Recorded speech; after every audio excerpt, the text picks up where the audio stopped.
रामायण भारतीय संस्कृति और इतिहास का एक महत्वपूर्ण हिस्सा है और ये हमारी सभ्यता के नैतिक और आध्यात्मिक मूल्यों का प्रतिनिधित्व करती है।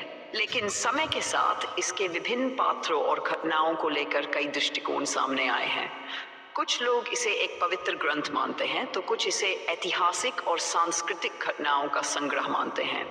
हालांकि यहाँ जो कहानी प्रस्तुत की जा रही है वह रामायण के तथाकथित छुपे हुए पक्षों पर आधारित एक काल्पनिक दृष्टिकोण है। कृपया इसे ऐतिहासिक या धार्मिक सत्य न माने बल्कि एक कल्पना के रूप में पढ़े।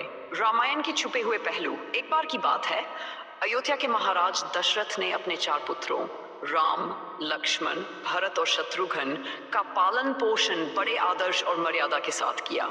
उनके जीवन का मुख्य उद्देश्य धर्म और सत्य की स्थापना करना था। लेकिन क्या यही पूरी सच्चाई थी? क्या रामायण का हर पात्र निष्पाप और आदर्श था? जब राम को वनवास हुआ तब उनके साथ सीता और लक्ष्मण भी वन में गए। लेकिन उस वनवास के दौरान कई ऐसी घटनाएं घटीं जो मुख्य कथाओं में दर्ज नहीं है। इन घटनाओं को जानने के लिए हमें रामायण के उन पन्नों को पलटना होगा जो समय के साथ भुला दिए गए। वनवास का पहला वर्ष राम, सीता और लक्ष्मण जब दंडकारण्य में पहुंचे तो वहां के निवासियों ने उनका स्वागत किया। लेकिन वे ये देखकर हैरान थे कि राजा दशरथ के बेटे जंगल में क्यों भटक रहे हैं। कई ऋषि मुनि उनकी मदद को आए, लेकिन कुछ वनवासी राम के प्रति शंकित भी थे।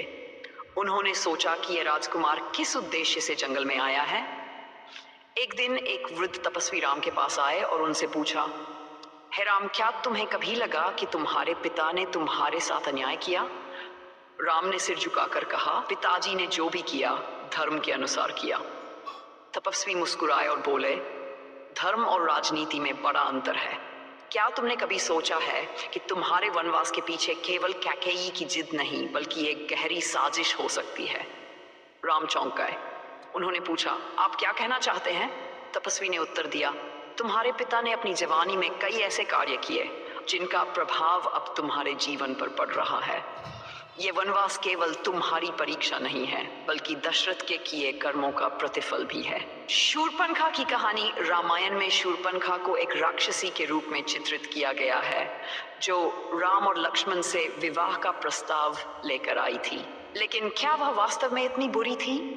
शूर्पणखा के बारे में कहा जाता है कि वह एक अत्यंत बुद्धिमान और शक्तिशाली स्त्री थी। वह अपने भाई रावण के समान ही नीतिशास्त्र और युद्ध कला में निपुण थी। लेकिन रावण के साम्राज्य में पुरुषों का ही वर्चस्व था और शूर्पणखा को अपनी महत्वाकांक्षा को दबाना पड़ा। जब उसने राम को देखा तो उसे लगा कि यह व्यक्ति उसकी स्वतंत्रता का प्रतीक हो सकता है। उसने राम से विवाह का प्रस्ताव इसलिए नहीं दिया कि वह उनके रूप पर मोहित थी, बल्कि इसलिए कि वह अयोध्या के राज्य से संबंध जोड़कर अपनी शक्ति बढ़ाना चाहती थी। लेकिन राम ने उसका अपमान किया। लक्ष्मण ने उसकी नाक काट दी। क्या यह जरूरी था? इतिहासकार मानते हैं कि शूर्पणखा की नाक काटने की घटना एक राजनीतिक संदेश था। किसी भी स्त्री को पुरुषों की सत्ता को चुनौती देने का नहीं। सीता का हरण। एक नई दृष्टि। रावण को अक्सर एक खलनायक के रूप में प्रस्तुत किया जाता है, लेकिन क्या वह वास्तव में इतना क्रूर था? कहा जाता है कि रावण ने सीता का हरण इसलिए किया क्योंकि उसकी बहन शूर्पणखा का अपमान हुआ था। लेकिन कुछ लोग ये भी मानते हैं कि रावण ने सीता को बचाने के लिए यह कदम उठाया। जब राम और लक्ष्मण ने सोने के मृग का पीछा किया तब सीता अकेली रह गई। रावण ने इस अवसर का लाभ उठाया, लेकिन उसने सीता को कोई नुकसान नहीं पहुंचाया। लंका में भी उसने सीता को अशोक वाटिका में सम्मान पूर्वक रखा। कुछ इतिहासकार यह तर्क देते हैं कि रावण ने सीता को एक दुष्ट महिला के रूप में नहीं बल्कि एक देवी के रूप में देखा।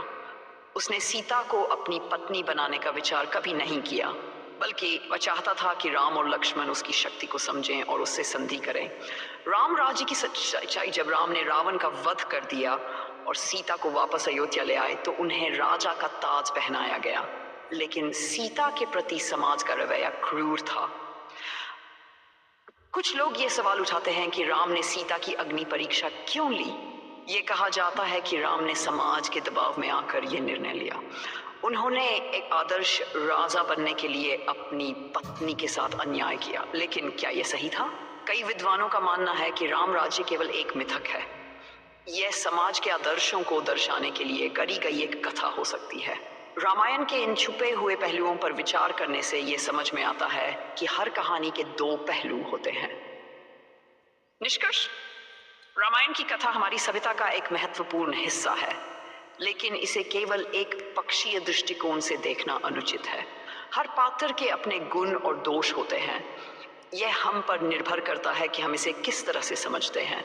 अगर इतिहास के इन काले पक्षों पर ध्यान दें तो यह स्पष्ट होता है कि रामायण केवल धर्म और नैतिकता की कहानी नहीं, बल्कि मानवीय कमजोरियों और संघर्षों का प्रतीक भी है। अस्वीकरण, यह कहानी कल्पना पर आधारित है और इसका उद्देश्य केवल एक वैकल्पिक दृष्टिकोण प्रस्तुत करना है। इसे धार्मिक या ऐतिहासिक सत्य न माना जाए।